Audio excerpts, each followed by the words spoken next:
नमस्कार दोस्तों, चलिए स्टार्ट कर लेते हैं। देखिए पहला हिंदी वर्णमाला। वर्णमाला, अब ये वर्णमाला क्या, देखिए वर्णों के व्यवस्थित क्रम को वर्णमाला कहते हैं। वर्ण में एक स्वर अथवा एक स्वर या व्यंजन हो सकते हैं, व्यंजन भी शामिल हो सकता है, उसको ही हम वर्णमाला कहेंगे।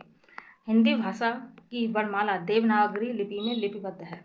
तो जो हमारी हिंदी भाषा है उसकी जो वर्णमाला है वो देवनागरी लिपि में है। देवनागरी लिपि आक्षरिक लिपि है। कैसी है? आक्षरिक लिपि है। इसको भी नोट कर लेना कि जो देवनागरी लिपि है वो कैसी है? आक्षरिक है। क्या है? आक्षरिक। अब देखिए कुल वर्ण 52। दोस्तों यहाँ पर सभी बुक में 52 दिया है। अगर आपकी पुस्तक पुरानी है तो आप एक क्वेश्चन करेक्ट कर लीजिए ये वाला, ठीक है। तो कुल वर्ण अब 53 हो गए दोस्तों, ठीक है, 53 हो गए हैं। ये वाली बात आप याद रखना। अब देखिए अयोगवाह 2 हैं। कौन कौन से? अंगे और अंगा, छोटी अंग और बड़ी अंग को ही हम अयोगवाह कहते हैं। क्या कहते हैं? अयोगवाह। अब देखिए स्वर 11 हैं दोस्तों। स्वर कितने हैं? स्वर 11 हैं। कौन कौन से? छोटा, बड़ा, छोटी, बड़ी, छोटा हो, बड़ा हो, र्या, ए, छोटी वाली, बड़ी ए और छोटा हो, बड़ा हो। ये आपके टोटल 11 स्वर हो गए, ठीक है। अब देखिए व्यंजन वैसे आपके मूल व्यंजन आपसे पूछा जाए कि मूल व्यंजन कितने हैं, मूल व्यंजन पूछे जाएं तो आप कितने बताएंगे? आप 33 बताएंगे, ठीक है। अब थोड़ा सा और डिफाइन करते हैं इसमें ना। संयुक्त व्यंजन आपके कितने हैं? 4 दोस्तों, ठीक है। मूल व्यंजन आपके 33, ठीक है, ये तो बता ही दिया। अब देखिए उच्छिप्त, क्या बोलेंगे आप? उच्छिप्त बोलेंगे या फिर आप आगत बोलेंगे, ठीक है, या फिर इसको ही आप द्विगुण व्यंजन भी बोल सकते हैं, द्विगुण व्यंजन। तो इस ये कितने हैं? 2 हैं दोस्तों। द्विगुण से आप 2 याद रखें, ठीक है। उच्छिप्त भी 2 हैं, ये एक ही चीज़ है, ठीक है। तो उच्छिप्त आगत द्विगुण व्यंजन एक ही बात है और ये 2 हैं दोस्तों, इसे याद रखना। ये मैंने आपको बताया। अब देखिए स्वर एवं ओष्ठाकृति। देखिए अग्र स्वर के उच्चारण में जीभ का आगे वाला भाग ऊपर उठता है। मध्य स्वर के उच्चारण में जीभ का पीछे वाला भाग ऊपर उठता है, अतः इसे केंद्रीय स्वर भी कहते हैं। तो ये एक गोला है, इसमें हमने बिंदी बीच में रखी, तो ये केंद्र, इसको हम मध्य बोलेंगे, ठीक है। कि जब भारत का मैप बनाते हैं हम लोग तो ऊपर या मध्य में मध्य प्रदेश नाम रख दिया कि नहीं, ऐसी हमारी जीभ के बीचों बीच मध्य स्वर, ठीक है, जीभ का बीच वाला भाग ऊपर उठता है, अतः इसे केंद्रीय स्वर भी कहते हैं। अब देखिए पश्च स्वर के उच्चारण में जीभ का पिछला हिस्सा ऊपर उठता है। पिछला मतलब पीछे वाला। जैसे ये आपकी जीभ है तो ये सबसे पीछे वाला, ये आपका मध्य वाला, ये आगे वाला अग्र, ऐसे। अब देखिए आवर्ती और आवर्ताकार स्वर। आवर्ती मुखी और आवर्ताकारी एक ही बात है। ऐसे स्वर जिनका उच्चारण करते समय ओष्ठ का आकार गोल ना होकर, ओष्ठ का जो आकार है वो गोल ना होकर ऊपर नीचे फैल जाता है, ठीक है। अब आवृत्ति क्या है? आवृत्ति वही तो जो फैल जाती है, ऐसे सिकुड़ कर बैठ तो जाती नहीं है। आवृत्ति क्या है? आवृत्ति ही जो फैल जाती है। ऐसे आपको कनेक्ट करना है कि ओष्ठ का आकार गोल ना होकर क्या हो जाता है? ऊपर नीचे फैल जाता है, उसको ही आवर्तमुखी या आवर्ताकार स्वर कहते हैं, ठीक है। अब देखिए अर्धसमृद्ध स्वर। अर्धसमृद्ध स्वर के उच्चारण के समय मुख समृद्ध स्वर के उच्चारण से थोड़ा अधिक खुलता है, ठीक है। और अर्धविवृद्ध स्वर के उच्चारण के समय मुख विवृद्ध स्वर के उच्चारण से थोड़ा कम खुलता है। समृद्ध स्वर के उच्चारण के समय मुख सबसे कम खुलता है, जबकि विवृद्ध स्वर के उच्चारण के समय मुख सर्वाधिक खुलता है। अब वृत्ताकार वृत्तमुखी स्वर ऐसे स्वर जिनका उच्चारण करने का ओष्ठ का आकार गोल हो जाता है। सो मोस्ट इंपॉर्टेंट ये वाला है, ठीक है। अब वृत्ताकार या वृत्तमुखी, तो व्रत कैसा होता है? गोल होता है। अब जिनका उच्चारण करने पर ओष्ठ का जो आपके ओष्ठ हैं दोस्तों, ये ओष्ठ हैं आपके, अब ये क्या हो जाएंगे? एकदम गोल टाइप हो जाएंगे, तो इसको ही हम कह देंगे वृत्ताकार वृत्तमुखी स्वर, ठीक है। तो ऐसे आपको याद रखना है। अब देखिए थोड़ा सा और बताते हैं स्वर तथा उनके वर्गीकरण। अब स्वर वे वर्ण हैं जिनका उच्चारण बिना किसी अवरोध के होता है। स्वर क्या है? जिनका उच्चारण बिना किसी अवरोध के होता है, उसको स्वर कहते हैं। स्वरों का वर्गीकरण देखिए, सबसे पहले जीहा की ऊंचाई के आधार पर, मुख विवर खुलने के आधार पर हम स्वर को डिवाइड करेंगे, ठीक है। अब देखिए ये हमने डिवाइड किया। अब इसमें देखिए समृद्ध स्वर, दूसरा है अर्धसमृद्ध स्वर, तीसरा है विवृद्ध स्वर, चौथा है अर्धविवृद्ध स्वर।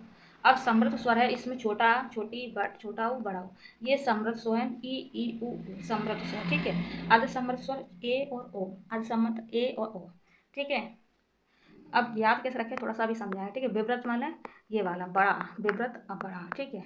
अब अर्धविवृद्ध में ओ ए ओ, ठीक है। ओ इस प्रकार से चंद्रबिंदी और ए बड़ी वाली और बड़ा वाला ओ, ये अर्धविवृद्ध है। अब इसका आप स्क्रीनशॉट ले लें और इसको नोट करें, ठीक है। थोड़ा सा एक चीज़ थोड़ा सा बता देते हैं, जैसे कि समृद्ध स्वर है, समृद्ध से आप क्या करें? आप समान तरीका से रखें, ठीक है, समान तरीका से रखें। जैसे कि मेरी छोटी बहन ई है और मैं बड़ी बहन बड़ी, ठीक है। मेरा छोटा भाई ऊ और मैं बड़ा, मेरा बड़ा भाई बड़ा हो। तो इस प्रकार से समृद्ध मतलब समृद्ध से आप रखो समान, ऐसे आप करो। अब अर्धसमर्थ जैसे कि मैंने किसी को बुलाया, अरे ए ए ओ ओ, ए ओ सुन सुन, ऐसे कर, अरे ऐसे करके हमने अरे तो लगाया नहीं, अरे तो हमने लगाया नहीं, मतलब इसमें कमी रह गई, मतलब आधा हाफ रह गया। ठीक है, तो ए ओ बस 2 आवाज़ मारी, बस किसी को लगाई तो बस ऐसे करके आपको याद रखना आधा समृद्ध ए ओ। ठीक है, अब विव्रत माने विव्रत, विघ्न डाला, डाला है कौन, आने वाला इंसान, आने वाला जो इंसान है वो विघ्न, विव्रत विव्रत विव्रत मतलब विघ्न, ऐसे डाला आ रहा है जो इंसान, जो भी आ जाता है घर में तो वो विघ्न ही डाल देता विव्रत। तो ऐसे करके थोड़ा सा समझ लीजिए आप। अर्ध विव्रत थोड़ा सा डाला, ओ करते हुआ आया, ओ अरे दैया ए ओ ऐसे करते नहीं हम लोग, तो बस थोड़ा सा ऐसे ए ओ ऐसे ओ ए ओ ऐसे आगे विपरीत कर सकते हैं, बस थोड़ा सा बस समझने के लिए। बाकी आपको नहीं समझ में आया तो बस स्क्रीनशॉट ले लो और इसको रटो आप। ठीक है, जी हाँ स्थिति के आधार पर, जी हाँ ये स्थिति के आधार पर समूह का वर्गीकरण कर देगी, जी हाँ मतलब जीव के आधार पर। अब इसका आप थोड़ा सा जीव बना लेना ऐसे करके, अब थोड़ा सा मुंह बनाकर जीव ऐसे कर देना। ठीक है, अब देखिए जैसे कि आपको सबसे पहले ये वाली हम लाइन बताते हैं, अग्रस्वर। तो अग्रस्वर में छोटा, छोटी, ए और बड़ी ए। ठीक है, ऐसे मध्य स्वर में आपका छोटा आता, पश्च स्वर में आपका बड़ा ओ छोटा वाला और बड़ा और छोटा और बड़ा, ये सब आपके पार्श्व स्वर हैं, इसको नोट करना। आवर्तमुखी आवर्ताकार स्वर पोषक कृति के आधार पर और वृत्तामुखी या वृत्ताकार के आधार पर। ठीक है, ये सब बताया मैंने आपको। अब आवर्तमुखी पर आप देख सकते हैं छोटा बड़ा छोटी बड़ी छोटी ए बड़ी ए, और व्रतमुखी पर देखिए। ठीक है, तो छोटा ऊ बड़ा ऊ छोटा ऊ बड़ा ऊ तथा छोटा ऊ आगत स्वर, ये सब आपके हो गए। क्या हो गए आपके व्रतमुखी स्वर। उच्चारण में लगने वाले समय मात्रा के आधार पर स्वरों का वर्गीकरण सबसे पहले ह्रस्व स्वर या लघु स्वर, और इधर है दीर्घ या गुरु स्वर, गुरु स्वर। ठीक है, अब जैसे ह्रस्व स्वर लघु स्वर है, एक मात्रिक स्वर है, इसमें छोटा छोटी और ऊ आ जाता है। आ ई उ तथा रे को मूल स्वर भी कहते हैं। तो ये आपके ह्रस्व स्वर या लघु स्वर हो गए। अब देखिए द्विमात्रक स्वर, इसको बड़ा बड़ी और ऊ। ठीक है, ए छोटी वाली बड़ी ए ओ और बड़ी ओ, इन्हें संयुक्त स्वर भी कहते हैं। जो दीर्घ और गुरु स्वर हैं इनको संयुक्त स्वर। ठीक है, तो ये सब आपको नोट करना है। अब देखिए प्लुप्त स्वर, इसे बहुमात्रिक स्वर कहते हैं। बहुमात्रिक स्वर किसे कहते हैं, प्लुप्त स्वर को। इसे त्रिमात्रिक स्वर भी कहते हैं, त्रिमात्रिक स्वर भी कहते हैं, त्रिमात्रिक। हिंदी नाटकों में प्रयुक्त होता है। इसे इस प्रकार से डिनोट करेंगे हम लोग, इस प्रकार से। ठीक है, अथवा इस प्रकार से चिन्ह से व्यक्त करते हैं हम लोग। ठीक है, प्लुप्त स्वर को। अब देखिए हर्ष स्वर को लघु स्वर या मूल स्वर भी कहते हैं। दीर्घ स्वर को संयुक्त स्वर भी कहते हैं, क्योंकि इसकी रचना दो स्वरों को जोड़कर होती है। छोटा से छोटा, छोटा बड़ा कर बड़ा बन जाएगा, छोटी छोटी मिलकर बड़ी होगी। मात्रा के आधार पर स्वरों का सर्वप्रथम विभाजन पाणिनि ने अष्टाध्यायी में किया था। ठीक है, तो मात्रा के आधार पर, किसके आधार पर, मात्रा के आधार पर विभाजन पाणिनि ने अष्टाध्यायी में किया था, नोट कर लेना। ठीक है, उच्चारण स्थान की दृष्टि से स्वरों का वर्गीकरण, मानव द्वारा ध्वनि उत्पन्न करने वाले विभिन्न अंग जैसे कंठ है, तालु, मूर्धा। ठीक है, मूर्धा तथा ओष्ठ एवं दो ध्वनि अंग जैसे कंठ, ओष्ठ, कंठ, तालु से भिन्न विभिन्न स्वरों का उच्चारण होता है, जो इस प्रकार से, जैसे कि आपका कंठ स्वर है, ये आपका कंठ होता है। ठीक है, ये आपका कंठ, तो कंठ स्वर में कौन कौन सा छोटा और बड़ा हो, ये आपके कंठ से बोले जाते हैं, याद रखना। ठीक है, कंठ से बोले जाते हैं। ठीक है, अब देखिए ये आपका कंठोष्ठ स्वर है, कंठोष्ठ मतलब ये आपका कंठ का और मुंह से दोनों से हो रहा है। ठीक है, तो ये आपका ओ और बड़ा ओ हो जाएगा, इसको हम कंठोष्ठ स्वर बोले हैं। कंठ वाला अलग है, कंठोष्ठ अलग है। ठीक है, अब देखिए थोड़ा सा और समझिए, ये ओष्ठ वाला आ गया, ये आपके लिप्स हैं। ठीक है, ओष्ठ स्वर से छोटा हो और बड़ा हो, ये आपके ओष्ठ स्वर हो गए। अब देखिए कंठ तालव्य स्वर, कंठ और तालव आपका, ये आपका कंठ है, ये आपका तालव है, इससे छोटी है और बड़ी है आप बोलते हैं, इसको कंठ तालव्य स्वर बोलते हैं। आप देखिए तालव्य, इस प्रकार से यहाँ पर आपका तालव्य होता है, तो इससे छोटी और बड़ी ई बोली जाती है, तालव्य स्वर। अब देखिए मूर्धन्य ये थोड़ा सा आपका ऊपर होता है। ठीक है, तो ये दान इधर होता है मूर्धन्य, आप यहाँ पर शो कर सकते हैं। देखिए आप ध्यान से देखिए, ये थोड़ा सा नीचे था तालव्य, ये थोड़ा सा ऊपर और बढ़ गया। ठीक है, तो बस मूर्धन्य स्वर से क्या बोला जाएगा, रिया, इस प्रकार से इसको नोट कर लेना, मूर्धन्य हो जाएगा। आई होप क्लियर हो गया हो इतनी बार। ठीक है, अब देखिए थोड़ा सा आयोग वह वर्ड जो योग न होने पर भी साथ रहे, जो योग न होने पर भी साथ रहे उन्हें अयोग वह कहते हैं। जैसे कि छोटी अंग और बड़ी अंग, दोस्तों छोटी अंग और बड़ी अंग को ही हम अयोग वह बोलते हैं। हिंदी वर्णमाला में इसे अनुस्वार कहते हैं, इसका चिन्ह इस प्रकार से। ठीक है, अब देखिए इधर हिंदी वर्णमाला में इसे विसर्ग कहते हैं। जैसे कि आपका जो बड़ी अंग है इसमें दो लगी हैं, इसको विसर्ग कहते हैं, इसका चिन्ह आप यहाँ पर देख सकते हैं। और दोनों को ही सम्मिलित रूप दिया जाए, इनको और इनको मिक्स किया जाए तो ये बन जाएगा अयोग वह। ठीक है, अब देखिए अनुसार और विसर्ग ना तो स्वर है और ना ही व्यंजन है, और आपसे क्वेश्चन पूछ लिया गया है हिंदी में, बताइए कौन सा वर्ड है जो कि ना तो स्वर ही है और ना ही व्यंजन है। तो आप क्या बताओगे, यही छोटी अंग और बड़ी अंग। अभी तो ये स्वर के सारे चलते हैं, और ये जो है छोटी अंग और बड़ी, ये स्वर के सारे चलते हैं, इनका उपयोग दोनों स्वर और व्यंजन में होता है, लेकिन ये स्वर व्यंजन नहीं होते हैं। स्वरों के अन्य महत्वपूर्ण वर्गीकरण देखिए, अनुनासिक स्वर चिन्ह, ये आप यहाँ पर देख सकते हैं। तो इस पर भी लगा। ये सारे चिन्ह अनुनासिक स्वर है। अनुनासिक स्वर का चिन्ह कौन सा? ये वाला, ठीक है, जिसको जो कि हम माँ शब्द में भी लगाते हैं। अब देखिए, तो एक बार अपनी माँ के लीजिए। माँ, अपनी माँ को प्यार करते हैं सभी लोग। एक बार हमारे चैनल को माँ काली, माँ सरस्वती का एक नाम जरूर लिख कर मुझे कमेंट करें। चलिए, निरुनासिक स्वर, तो इसमें क्या होता है? निरुनासिक स्वर, इसमें छोटा बड़ा, छोटी बड़ी, छोटा बड़ा, छोटी बड़ी, छोटा वो बड़ा ओ, ये आपका निरुनासिक स्वर हो गया दोस्तों, ठीक है। अब घोष स्वर देखिए। घोष स्वर को हम सघोष भी बोलते हैं, जो आपका, अब ये मत सोचना घोष सघोष, घोष और सघोष एक ही है, ठीक है। तो और कौन सा एक नाम और सुना होगा आपने? ये आपका टाइप 1 है, ये आपका टाइप 2 है। इसको हम अघोष बोलते हैं। क्या बोलते हैं? अघोष बोलते हैं, अघोष। तो इसको भी अभी जस्ट बताएंगे, लेकिन इससे पहले आप इस कन्फ्यूजन को दूर करें कि जो आपका घोष स्वर है इसको ही सघोष बोलते हैं, ठीक है। प्राय सभी स्वर घोष होते हैं, प्राय सभी स्वर क्या होते हैं? घोष होते हैं। इस पॉइंट को नोट कर लेना।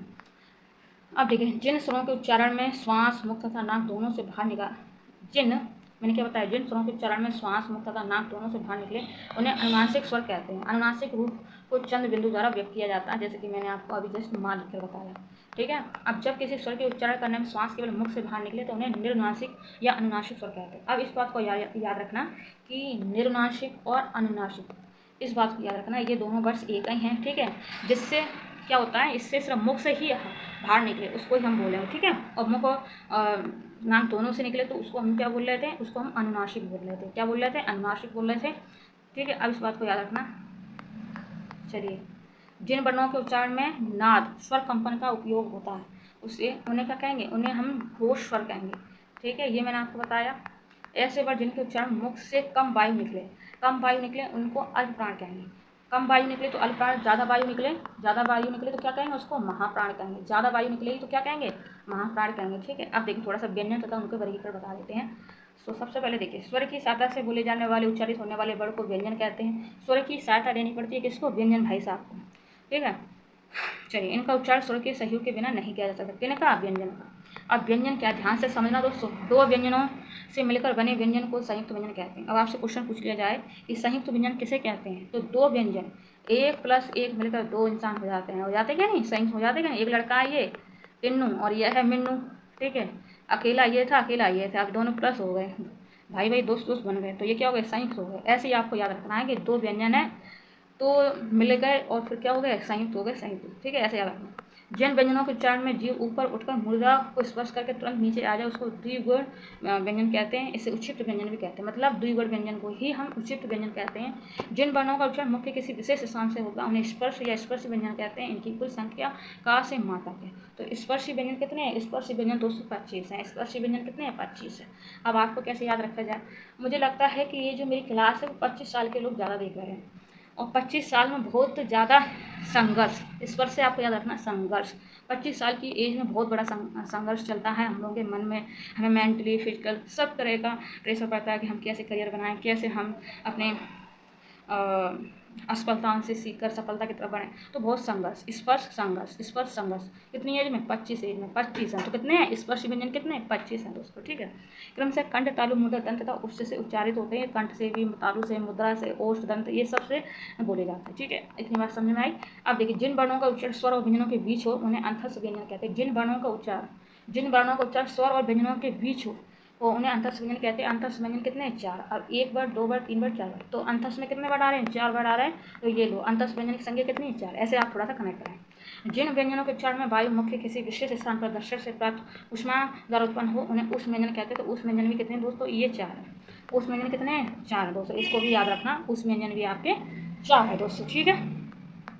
व्यंजनों का वर्गीकरण, संयुक्त व्यंजन आपके 4 हैं, ठीक है। छा, अब जैसे व्यंजन इसमें क्या है? जैसे आपका छा है, इसमें ना का, पेटवटा सा दोनों शब्द मिले हुए होते हैं, तब आपका ये शब्द बनता है छा।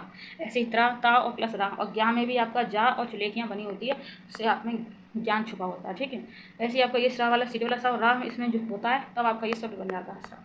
अब देखिए, उक्षिप्त मैंने आपको बता दिया। उक्षिप्त को आगत भी बोलते हैं, द्विगुण भी बोलते हैं, और ये 2 होते हैं। अब देखिए ये क्या है, तो ये कौन से? देखो यहाँ ये वाली, ठीक है। यहाँ पर ऐसे बिंदी लगी, इसके उच्चारण में ध्यान उलट कर नीचे के हिस्से से कठोर तालु को झटके से छूती है। अब ये वाला, इसको भी आप नोट करना, ये दोनों ही आपके उचित व्यंजन है। अब जैसे कि यह महाप्राण ध्वनि है, इसे घोष महाप्राण मूर्धन उचित कहते हैं। तो मूर्धन उचित किसे कहेंगे? डाढ़खन को, ठीक है, डाढ़खन को। ये इंग खाली है दोस्तों।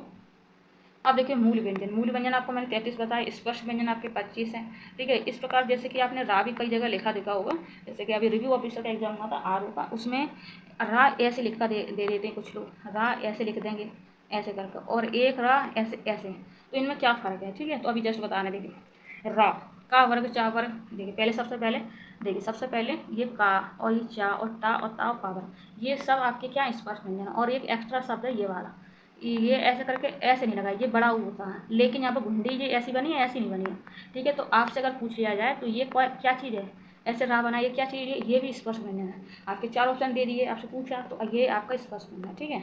अब जैसे कि आपसे पूछा स्पर्श व्यंजन, स्पर्श व्यंजन, स्पर्श व्यंजन कौन सा है।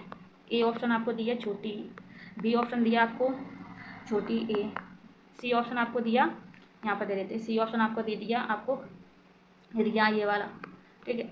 अब आपका डी ऑप्शन दे दिया आपको डी ऑप्शन क्या दे दिया, आपको ये वाला रा दे दिया। तो आप क्या करेंगे, ये वाला करेंगे, राइट।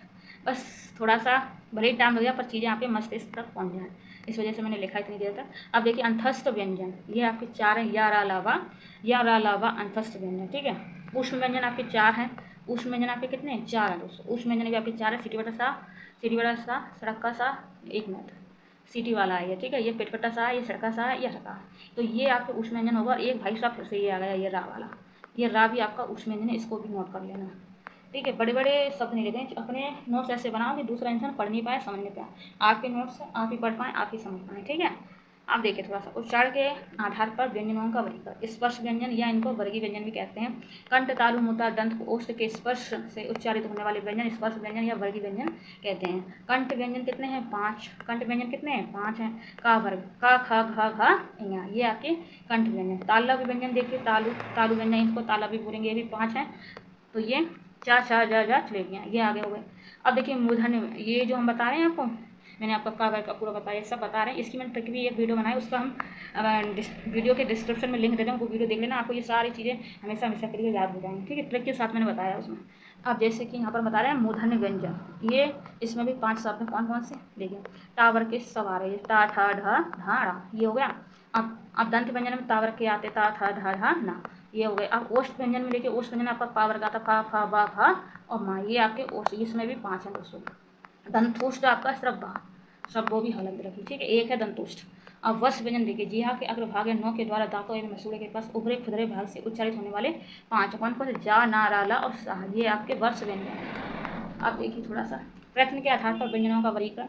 ध्वनियों के उच्चारण में अंदर से आने वाली वायु जो विभिन्न प्रकार के प्रयासों से परिवर्तित होकर बाहर आती है, उसे प्रयत्न कहते हैं, ठीक है। प्रयत्न के आधार पर देखिए स्पर्श संज्ञा व्यंजन 4 हैं, च छ झ झा, ठीक है। निश्वास वाग्यंत्र, वाघ यंत्र जब क्षण भर के लिए अवरुद्ध होकर घर्षण के साथ निकाले, बहुत ज़्यादा स्पर्श करना लगता है, जैसे कि छ छ झ, ऐसे बोलते तो संघर्ष, ये क्या है, स्पर्श संघर्षी व्यंजन है दोस्तों, स्पर्श संघर्षी व्यंजन है, ये 4 है।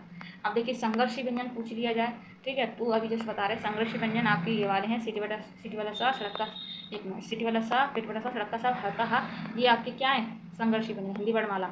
अब यहाँ पर क्या बताया, उच्चारण अभिगम के परस्पर समीप होने से श्वास का घर्षित होकर निकलना। आगत वर्ण उन्हें कहते हैं जो हिंदी या संस्कृत के अतिरिक्त अन्य भाषा या विदेशी भाषाओं से आए, उनकी संख्या विषय में प्राय मतभेद है। जैसे कि जो आगत हैं वो देखिए, आगत कौन कौन से जो विदेश से आए, मतलब आ गए, कौन कौन से, खा खा गा जा और फा, ये आपको है। और ये कैसे लिखे जाएंगे, आपने ध्यान से देखिए, इन शब्दों को ध्यान से देखिए, ये आगत है, ये ऐसे नहीं लिखा गया है, अब खा समझ रहे हैं नहीं, और इनके नीचे ऐसी बिंदी लगी है, ये जो गा है इसके नीचे भी बिंदी है, जा है इसके नीचे भी बिंदी, फा है ये इसके नीचे भी बिंदी, तो ये वाले आगत हैं, ठीक है। चलिए नासिक व्यंजन, ये भी 5 हैं, ठीक है। इंगा खाली चुलेटियाँ ड ना मा, ये नासांद्र मार्ग से निकलने वाली ध्वनियाँ नासांद्र। पार्श्विक व्यंजन सिर्फ एक है, पार्श्विक व्यंजन, ठीक है, सिर्फ एक है, ला, ठीक है। निश्वास के समय जिह्वा के बगल से निकलने वाली व्यंजन ध्वनि है, ठीक है। लुंठित व्यंजन, इसको प्रकम्पित भी बोलते हैं, ठीक है, लुंठित को प्रकम्पित भी बोलते हैं, तो ये रा है। जब जिह्वान्मुख वश से कई बार टकराए, लुंठित को प्रकम्पित भी कहते हैं, ठीक है, ये मैंने आपको बताया था। ये उक्षिप्त व्यंजन 2 हैं, ये, ठीक है, ये और ये डाडरिया डाडाखंड, ठीक है। अब देखिए जिह्वान्मुख वश अथवा कठोर तालु के टकराहट से उत्पन्न ध्वनि। अब थोड़ा सा इधर देखिए, उक्षिप्त व्यंजन के भेद, वश उक्षिप्त और मूर्धा उक्षिप्त, तो ये डाडखन आड़ा, ठीक है, डाडरिया डाडाखंड, ठीक है। अब देखिए स्वर तंत्र के आधार पर व्यंजनों का वर्गीकरण। ठीक है, अब देखिए तो श्वास नली के ऊपरी भाग के कुछ स्वतंत्र स्थिति। अब यहाँ पर देखिए तो अघोष व्यंजन, जब स्वर तंत्रियाँ खुली हों वायु बिना अवरोध के बहाने के लिए उसको अघोष कहेंगे। स्पर्श व्यंजन वर्ग के प्रथम तथा द्वितीय वर्ण सिटवटा सा पिटवटा सा सड़का सा। तो जैसे कि स्पर्श ये क्या है, अघोष वर्ग क्या है, जैसे कि आपका पूरा कॉलम दिया होता है, का 5 होते हैं कि नहीं होते, का खा घा इंगा, ठीक है, ऐसे करके दिया होता है। कब कबूतर का खरगोश गा गमला हुआ का घड़ी और यहाँ पर इंडिया होता है। तो ये आपके 5 होते हैं। तो ये आगे के ये 2 हैं, ये आगे के 2 हैं, ये ले लेंगे हम लोग। ठीक है, तो ये 2 आगे के ले लिए। ऐसे हमारे 5 कॉलम हैं, 5 कॉलम है। जैसे का कॉलम में हमने ये का खा वाला ले लिया, कि चा कॉलम में हमने चा चा ले लिया। ऐसे ही आपके 5 में ये ले रहा है। ठीक है, तो ये सब आपको नोट करना और ये हो जाएंगे आपके अवरोध। अब सगोश या भूष में देखिए, इन्हें संहार भी कहते हैं। ठीक है, तो जब वायु के अवरोध से स्वतंत्र में कंपन हो। अब यहाँ पर क्या है, स्पर्श व्यंजन के तीसरे चौथे पांचवें बार तीसरे चौथे पांच। अब जैसे मैंने का कबूतर वाला आपको कॉलम बताया था, का कबूतर वाला कॉलम है का खा, ठीक है, गा और घा, और यहाँ पर मैंने घा और ये बनाया था गा। ठीक है, ये बनाया मैंने। अभी इसके जो पीछे वाले अभी आ गए ना, पीछे वाले गा गमला, ठीक है, गा घड़ी यहाँ खाली, ये ऐसे आपको 5 कॉलम में इन्होंने ऐसे लिया है। ठीक है, बस इतनी बात समझ में आ गई होगी, आई होप।